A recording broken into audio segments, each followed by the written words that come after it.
শ্বশুর বাড়িতে নতুন নতুন বউয়ের অবস্থা ভার্সেস তার 5 বছর পর। বৌমা, ও বৌমা, বৌমা, বলেন শাশুড়ি মা। ঘোমটা কই তোমার? বৌমা, তোমার মাথায় ঘোমটা কই? আরে তুমি দাও আমারে মালাটা। তোমার যতই এক মা বাবা, তুমি এটা সামলাতে পারবে না। কিন্তু মা, এই একটা তো আমার পরিবারের লোকেরাই আমাকে দিয়েছিল। যাও, অত নকশা কইরিও না, আমার জন্য গায়ে চা নিয়ে আসো, যাও।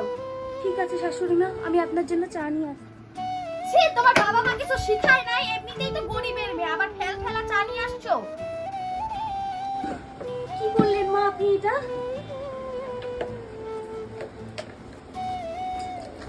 তোমার মা বাবা কি তোমাকে কিছু শিখায় নাই? যত নকশা। মা, আমার মা বাবার উপরে দোষ দেবেন না দয়া করি। দাও তুমি গয়নাগুলা তুমি সামলাইতে পারবা না। দাও আমায়, দাও।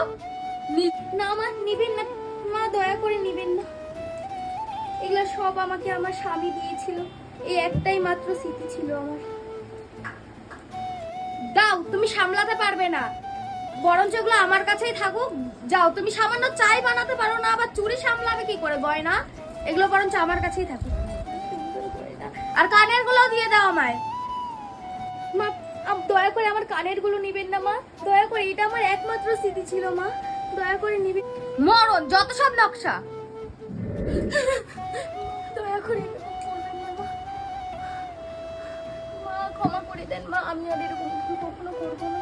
নিয়ে নিন, আপনার যা যা লাগে সব নিয়ে নিন, আমার একমাত্র স্মৃতি ছিল এটা। মা, ব্যাপারটা পড়াতে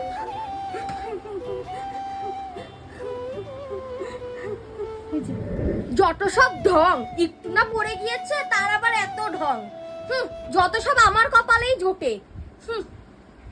সো হ্যালো ফ্রেন্ডস, তো এখনই আমাদের ভিডিওটা শেষ হলো। তো ভিডিও করার জন্য অনেক খাটনি লাগে, তো আমার এটা নিউ ভিডিও, একদমই নিউ। তো আমার একটা চ্যানেল আছে অনামিকা প্লেস, তো তোমরা এটাতে লাইক সাবস্ক্রাইব করে দিবে, আর তোমরা কমেন্টে জানাবে যে ভিডিওটা কেমন হয়েছে আর পরের ভিডিও তোমরা কি দেখতে চাও, তো ওই হিসাবে আমি চেষ্টা করবো ভিডিওটা দেওয়ার। So let's go, by.